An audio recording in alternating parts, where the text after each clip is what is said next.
Good morning friends, welcome to the prelims booster session. आज का पहला टॉपिक है इंडिया कतार रिलेशंस। ये टॉपिक आपके इंटरनेशनल रिलेशंस के लिए इंपॉर्टेंट है। तो 8 फॉर्मर पर्सोनल जो हैं इंडियन नेवी के, उनको दोहा ने डिटेन कर लिया था 2022 में, और उनको अब डेथ पेनल्टी जो है वो इशू कर दी गई है कतार के कोर्ट द्वारा। तो इन जो इंडियंस हैं, इंडियन नेवी के ऑफिसर्स हैं, इनके ऊपर जो चार्जेस लगाए हैं वो पब्लिक नहीं किए गए हैं। तो पहले तो हम देखते हैं इंडिया और कतार के बाइलेटरल रिलेशंस के बारे में। तो दोनों कंट्रीज़ के फ्रेंडली रिलेशंस रहे हैं पिछले कई डेकेड से। पीएम जो है मनमोहन सिंह कतार में विज़िट किया उन्होंने 2008 में। फिर अमीर ऑफ कतार जो है उन्होंने भी इंडिया में विज़िट किया। और सुषमा स्वराज जी जो है वो फर्स्ट इंडियन फॉरेन मिनिस्टर बनी जो कतार में, जिन्होंने 2018 में विज़िट किया था। दोनों कंट्रीज़ के बीच में जो बायलैटरल ट्रेड है वो बहुत ही बूमिंग है। 4 एक्सपोर्ट डेस्टिनेशंस, जो टॉप 4 एक्सपोर्ट डेस्टिनेशंस हैं, इंडिया उनमें से है कतार के लिए। और टॉप 3 सोर्सेज ऑफ कतार के इंपोर्ट जो है उसमें भी इंडिया ही आता है। ठीक है। अगर हम डिफेंस कॉपरेशन देखें तो इंडिया कतार डिफेंस कॉपरेशन एग्रीमेंट जो है वो साइन किया गया था 2008 में। इंडियन नेवल और कोस्ट गार्ड शिप्स भी जो है रेगुलरली विजिट करती रहती हैं कतार में। और 2 एडिशंस ऑफ ज़ैर अल बहर, जो जॉइंट नेवल एक्सरसाइज है, वो दोनों के बीच में हो चुके हैं।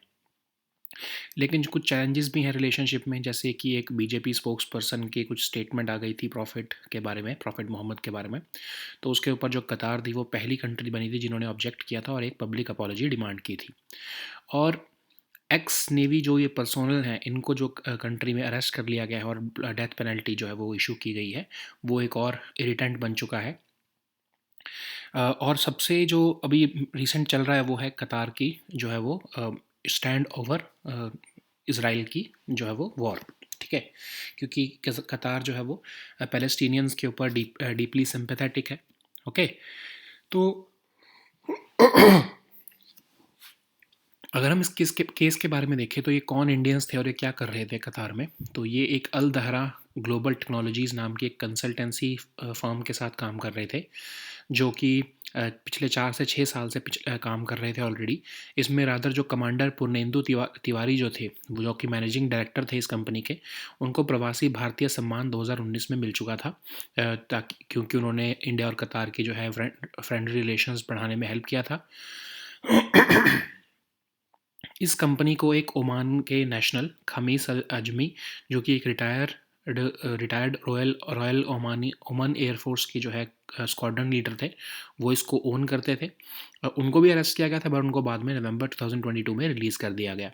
जो कंपनी की वेबसाइट है वो अब एग्जिस्ट नहीं करती, और लेकिन वो ये कहती है कि वो ट्रेनिंग, लॉजिस्टिक्स और मेंटेनेंस सर्विसेज देते थे कतार के नेवल एयरफोर्स को। ओके। तो अब ये मैन को जो अरेस्ट कर लिया गया स्टेट सिक्योरिटी ब्यूरो द्वारा, कतार की इंटेलिजेंस एजेंसी द्वारा, और इनको जो है कॉन्सुलर एक्सेस दिया गया, ब्रीफ टेलीफोनिक कांटेक्ट भी दिया गया फैमिली मेम्बर्स के साथ। लेकिन जो चार्जेस इन पे लगाए गए हैं वो कभी भी पब्लिक नहीं किए गए। ओके। इंडियन गवर्नमेंट का ये कहना है कि वो क्लोजली मॉनिटर कर रहे हैं सिचुएशन को, और कई डिप्लोमेटिक और पॉलिटिकल लेवल्स पर इस मैटर को लिया गया है। और इवन जो है गवर्नमेंट ऑफ इंडिया के एफर्ट्स के अलावा भी जो फैमिलीज़ हैं इन फॉर्मर नेवी पर्सोनल की, उन्होंने एक मर्सी पिटिशन फाइल किया है अमीर ऑफ कतार को, जो कि पार्डन्स ग्रांट करते हैं ड्यूरिंग रमदान और ईद। नेक्स्ट हम टॉपिक देखते हैं सरोगेसी इन इंडिया। ये टॉपिक आपके सोशल इश्यूज़ के लिए इंपॉर्टेंट है। तो सुप्रीम कोर्ट ने जो है एक वुमेन के राइट टू पेरेंटहुड को प्रोटेक्ट करते हुए एक वर्डिक्ट दिया है, क्योंकि वो जो वुमेन है वो एक मेडिकल कंडीशन से जो है वो सफ़र कर रही हैं, और उनको जो है सरोगेसी जो है वो एक तरह से अलाउ नहीं की जा रही थी, तो उनके फेवर में एक जजमेंट दिया है। ठीक है। तो पहले तो हम देख लेते हैं सरोगेसी रेगुलेशन एक्ट 2021 के प्रोविजंस क्या हैं। सरोगेसी का मतलब क्या होता है कि एक विमेन जो है वो बर्थ दे रही है एक चाइल्ड को किसी दूसरे कपल के लिए। ओके। मतलब जब वो उसका बर्थ हो जाएगा तो वो उनको उस कपल को हैंड ओवर कर दिया जाएगा, और ये सिर्फ एक ऑल्ट्रिस्टिक पर्पस, मतलब कि आउट ऑफ जो है काइंडनेस या फिर आउट ऑफ ओन वॉल्यूशन ही जो है वो किया जा सकता है। कमर्शियल पर्पस, इसमें पैसे का लेन देन नहीं किया जा सकता। ठीक है। तो स्टेटस ऑफ द, अगर हम देखें चाइल्ड बॉर्न, तो मतलब जो चाइल्ड बॉर्न होगा इस मदर के थ्रू, वो माना बायोलॉजिकल चाइल्ड जो है वो उसी कपल का जाएगा जिसने सरोगेसी करवाई है, ठीक है। अगर अबॉर्शन का की ज़रूरत पड़ जाती है तो ऑफ कोर्स सरोगेट मदर का जो है कंसेंट लेना ज़रूरी हो जाता है। अब कौन ये सरोगेसी करवा सकता है? ऑफ कोर्स एक कपल को सर्टिफिकेट्स ऑफ एलिजिबिलिटी और एसेंशियलिटी जो है लेना ज़रूरी है। कपल तभी एलिजिबल माना जाएगा अगर वो मैरिड हैं पिछले 5 साल से, उनकी वाइफ जो है वो 25 से 50 साल की एज की है, हस्बैंड जो है 26 से 55 साल की एज के बीच में है, और कपल का कोई भी लिविंग चाइल्ड नहीं होना चाहिए। बट इसमें एक्सेप्शन ये है कि अगर कोई चाइल्ड उनका है जिसकी कोई मेंटल या फिजिकल डिसेबिलिटीज़ हैं, या फिर वो कोई लाइफ थ्रेटनिंग डिसऑर्डर से सफ़र कर रहा है, उस केस में जो ये क्राइटेरिया ये एग्जाम्प्ट कर दिया जाता है। कपल को एक एसेंशियल सर्टिफिकेट लेना होता है अगर वो इनफर्टिलिटी से पीड़ित हैं डिस्ट्रिक्ट मेडिकल बोर्ड द्वारा, और जो है उनको सरोगेट मदर की इंश्योरेंस कवरेज भी देनी होती है, करवा कर देनी होती है 16 महीने के लिए। सरोगेट मदर जो है वो क्लोज रिलेटिव होनी चाहिए कपल की, या तो एक मैरिड वुमेन होनी चाहिए with a child of her own 25 से 35 साल के बीच में, और वो एक जो है वो कभी लाइफ में सिर्फ एक ही बार सरोगेट वो बनी होनी चाहिए। सर्टिफिकेट ऑफ मेडिकल और साइकोलॉजिकल फिटनेस भी जो है वो सरोगेसी के लिए जो है इंपॉर्टेंट होता है उस सरोगेट मदर का। और कौन रेगुलेट करता है सरोगेसी को? नेशनल लेवल पर नेशनल सरोगेसी बोर्ड और स्टेट लेवल पर स्टेट सरोगेसी बोर्ड्स। इन बॉडीज़ को जो है वो पावर दी गई है कि वो स्टैंडर्ड्स फॉर सरोगेसी क्लिनिक जो है वो इन्फोर्स करें। अगर हम इसमें ऑफेंसेस देखें तो commercial surrogacy, selling of embryos, exploiting, abandoning surrogate child, ये सब ऑफेंसेस जो हैं वो उसमें इम्प्रिजनमेंट और फाइन के दोनों के प्रोविजंस हैं। तो ये रीसेंट केस क्या था? तो एक विमेन जो है वो MRKH सिंड्रोम से पीड़ित थी, जिसमें कि वो मतलब ओवरीज और यूट्रस एब्सेंट होता है। कपल ने ऑलरेडी जो जेस्टेशनल सरोगेसी क्या होता है कि जिसमें सरोगेट जो मदर है वो उसी के ही जीन्स का यूज़ किया जा रहा होता है। उन कपल में से एक फादर का जो जीन जो है वो डोनर जो होता है वो उसका जीन्स यूज़ किया जाता है। कपल में से जो कपल वाली मदर है, जो कपल में विमेन है, उसकी जो है जो गेमीट्स होते हैं वो नहीं यूज़ किए जाते, ठीक है। लेकिन 2023 में गवर्नमेंट ने एक नोटिफिकेशन निकाली और लॉ को अमेंड कर दिया और कहा कि इंटेंडिंग कपल्स जो है उनको अपने ही गेमेट्स यूज़ करने हैं सरोगेसी के लिए। तो इस केस में वो पॉसिबल नहीं था क्योंकि जो विमेन है वो ओवरीज उनकी थी नहीं और यूट्रस भी नहीं था उनका, क्योंकि वो MRKH सिंड्रोम से पीड़ित थी। तो पिटीशन फाइल की गई सुप्रीम कोर्ट में, चैलेंज किया गया इस अमेंडमेंट को, कि कहा गया कि ये विमेन के राइट टू पेरेंटहुड को वायलेट कर रहा है। पिटिशनर ये आर्गूमेंट ने रखा कि हमने तो जो ये सरोगेसी का प्रोसेस है इस अमेंडमेंट के पहले ही शुरू कर दिया था, और ये अमेंडमेंट जो है रेट्रोस्पेक्टिवली कैसे लाई जा सकती है फिर।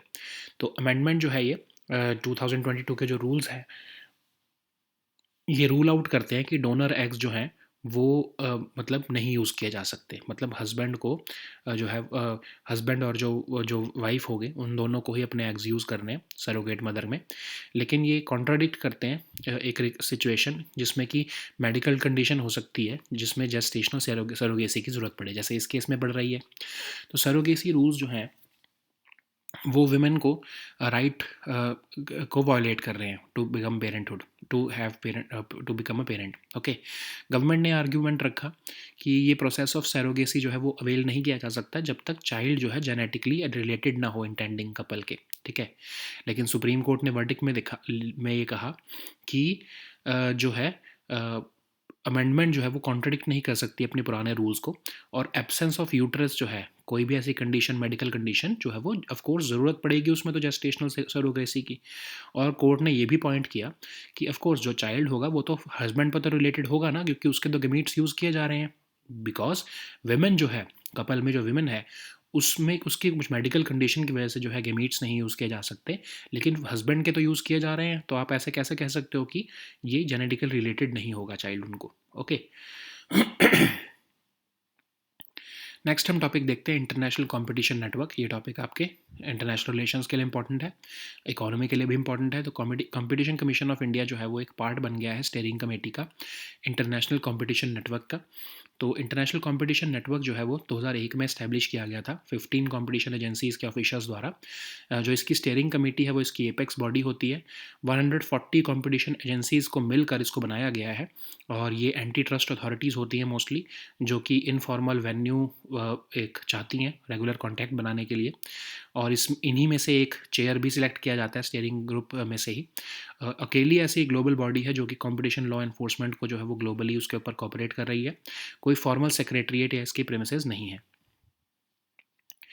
नेक्स्ट हम टॉपिक देखते हैं रेफरेंस फ्यूज़। ये टॉपिक आपके इकोनॉमी के लिए इंपॉर्टेंट है। यूनियन मिनिस्टर ऑफ पेट्रोलियम जो है उन्होंने रेफरेंस गैसोलीन और डीजल फ्यूज़ जो है वो इंडियन ऑयल द्वारा प्रोड्यूस्ड वो पहली बार इंडिया में लॉन्च किए हैं।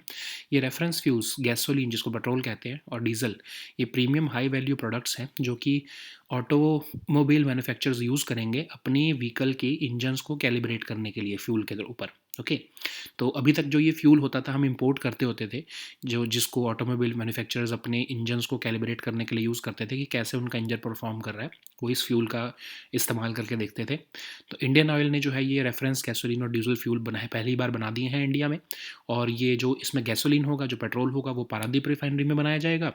जो डीजल होगा वो पानीपत रिफाइनरी में बनाया जाएगा। तो ऑटोमोटिव इंडस्ट्री स्टैंडर्ड को की स्पेसिफिकेशंस को नज़र रखते हुए ही ये फ्यूल्स बनाए गए हैं।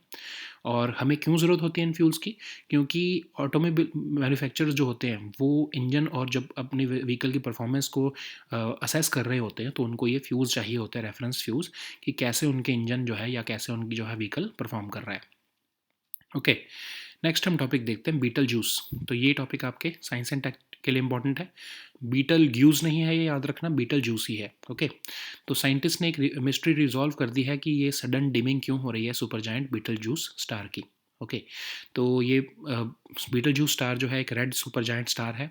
ऑरेंज कलर का इसका लगभग जो है वो दिखने में लगता है। ये 10 मिलियन ईयर्स ओल्ड है और मच यंगर देन सन है। 700 लाइट ईयर्स अवे है अर्थ से। और ये ओरियन कॉन्स्टेलेशन में आप इसको आजकल देख भी सकते हो, आसानी से दिख जाता है। ये ईजी टू स्पॉट है ये स्टार। और इसकी एक तरह से सेमी रेगुलर वेरिएबल स्टार है। ये जैसे हमारा मून वैक्सिंग और वेनिंग के पीरियड में जाता है, वैसे ये भी 400 डेज की साइकिल में वैक्सिंग और वेनिंग के पीरियड में जाता है। ओके, नेक्स्ट हम टॉपिक देखते हैं बन्नी फेस्टिवल। ये टॉपिक आपके आर्ट एंड कल्चर के लिए इंपॉर्टेंट है। तो रिसेंटली 3 लोग जो हैं उनकी लाइफ जो है वो चली गई है। 100 लगभग इंजर भी हुए हैं ट्रेडिशनल बानी फेस्टिवल में, कुरनूल डिस्ट्रिक्ट ऑफ आंध्र प्रदेश में। तो ये एक ट्रेडिशनल स्टिक फाइट सेलिब्रेशन है जो कि दशहरा सेलिब्रेशन की नाइट पर जो है वो सेलिब्रेट की जाती है। ऑब्जेक्टिव होता है इस इवेंट का कि आइडल्स जो हैं, गॉड के आइडल्स, वो स्नैच किए जाएँ आपस में। और इसको विजयनगर एम्पायर के टाइम पर सेलिब्रेट किया जाता था। विक्ट्री ऑफ लॉर्ड मल्ला मल्लेश्वर स्वामी और गॉडेस पार्वती जो है उसको सेलिब्रेट किया जाता है ओवर डीमंस मनी और मलासुर। तो ये रिचुअल जो है मिडनाइट में शुरू होता है जब प्रोसेशंस निकाले जाते हैं दोनों रूलिंग डीटीज़ के। और डिवोटीज़ जो है वो लॉन्ग स्टिक्स और लाठीज़ जो है वो यूज़ करते हैं और उससे एक दूसरे को हिट करते हैं। और टारगेट ये होता है कि कैप्चर किया जाए प्रोसेशन आइडल को। Okay, so now let us see all these topics in English. So the first topic is India-Qatar relations. This topic is important for your international relations. So 8 former personnel of Indian Navy who were detained in Doha in 2022 have been now sentenced to death by a Qatari court. So these officers have been jailed on charges which have not been made public as of now. So before we understand this topic, we have to see what is the background of bilateral relations between India and Qatar. So there have been these two countries have friendly relations for decades. There have been high-level visits. PM Manmohan Singh visited the country in 2008. Then the Emir of Qatar visited India in 2015, and PM Modi also went to Qatar in 2016. Foreign Minister Sushma Swaraj became the first Indian foreign minister to visit Qatar in 2018. The two countries share booming bilateral trade. India was among the top 4 export destinations for Qatar, and it is also among the top 3 sources of Qatar's imports. We also have defense cooperation between the two. India-Qatar Defense Cooperation Agreement was signed in 2008, and even Indian naval and coast guard ships regularly visit Qatar. We have this. We already have this had this 2 editions of joint naval exercise called Zair al Abahar which have been held between the two countries. But there are certain challenges on also between the relation in the relationship between two countries, like the recent derogatory references to Prophet Muhammad by a BJP spokesperson led to deterioration of relations when Qatar became the first country to object and demand a public apology from India. So, eight ex-Navy personnel, which have recently been sentenced to death, has become another flashpoint. But there is also another issue.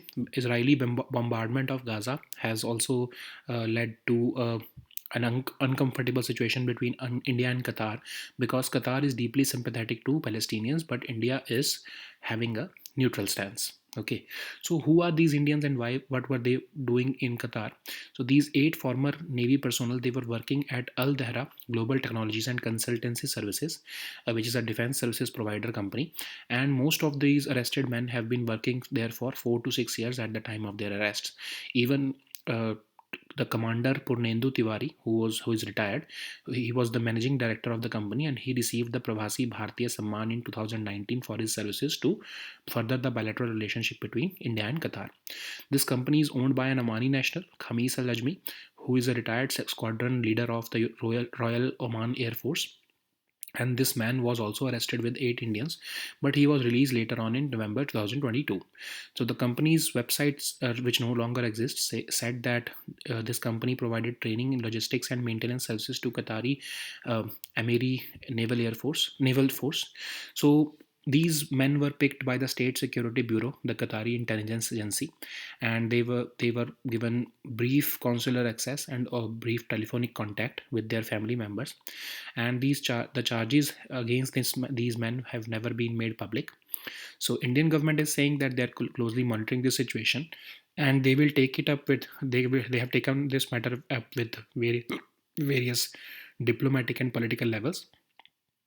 In addition to government of India's efforts, families of these former Navy personnel have also filed a mercy plea to Emir of Qatar, who is also known to grant pardons during Ramadan and Eid.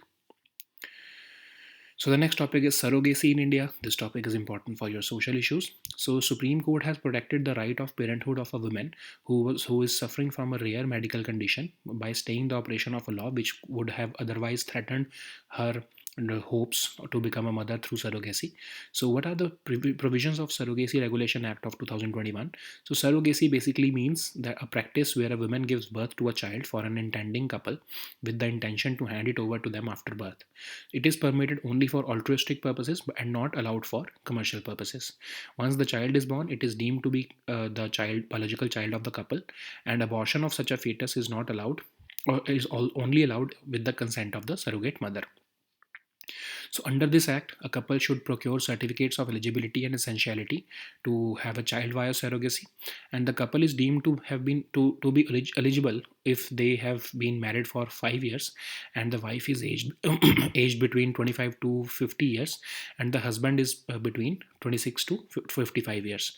The couple not have any living child, if in case they have a child who is suffering from any mental or physical disabilities, or even from a life threatening disorder, then this condition is not applicable.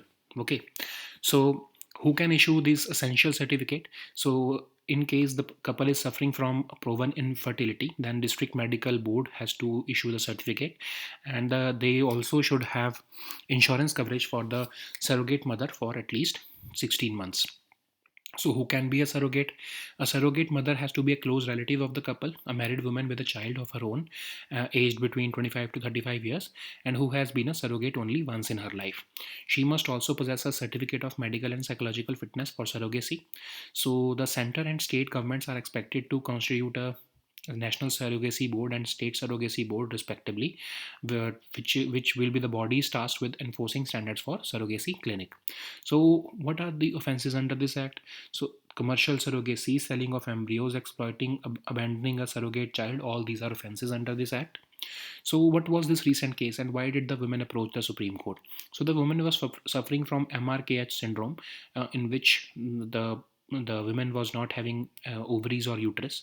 So, the couple began the process of gestational surrogacy.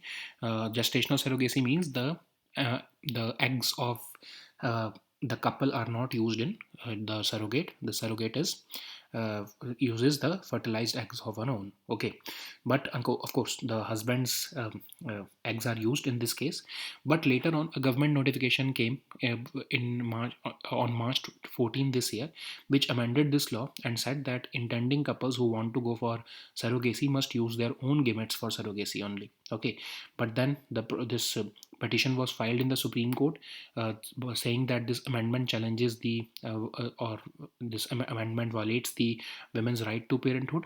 The petitioner argued that they have already begun the process months before the amendment, and now this amendment cannot be implemented retrospectively. So this amendment ruled out the use of donor eggs, and this amendment contradicts the purpose or the objective of Surrogacy Act of 2021, which had also allowed for gestational surrogacy.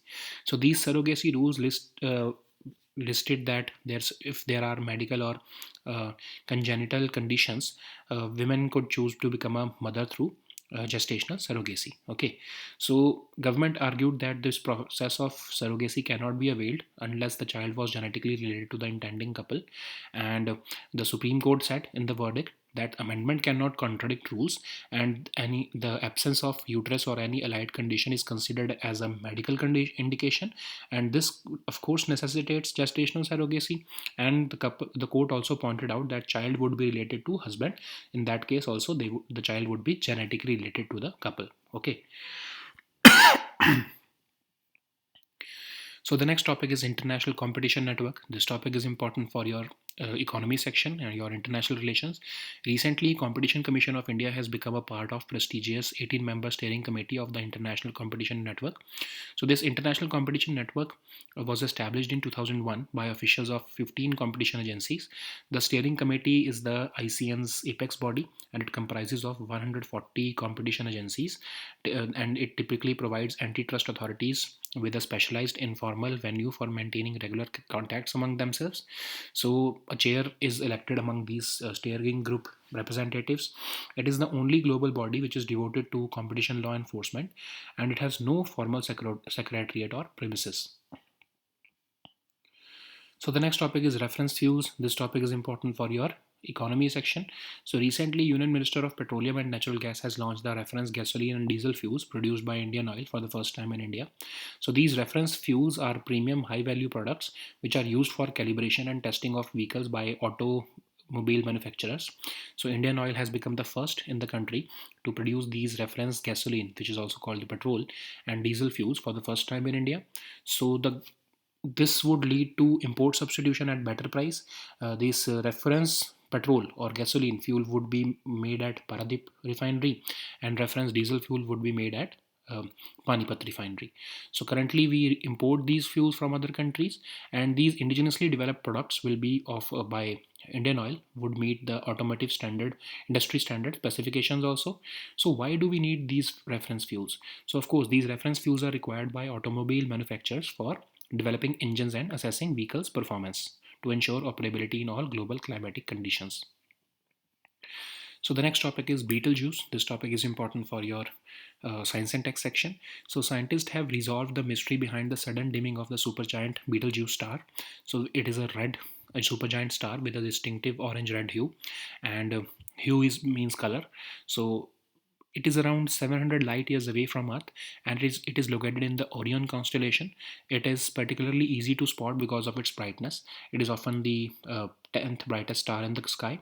It has been classified as a semi-regular variable star, and it also goes periodically through the waxing and waning period like our moon goes. Okay, it has typically a 400-day cycle as well as a longer cycle which stretches about 5 years.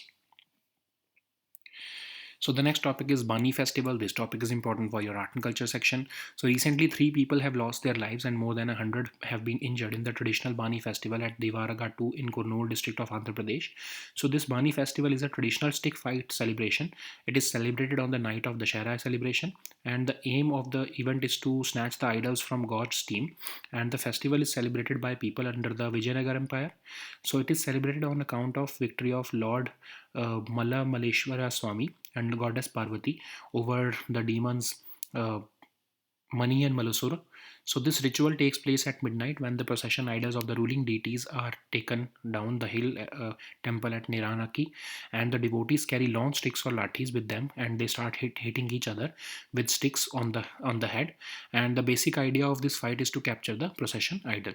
Okay, so these were our topics for today. We'll meet next time on Monday now. Until then, goodbye and take care.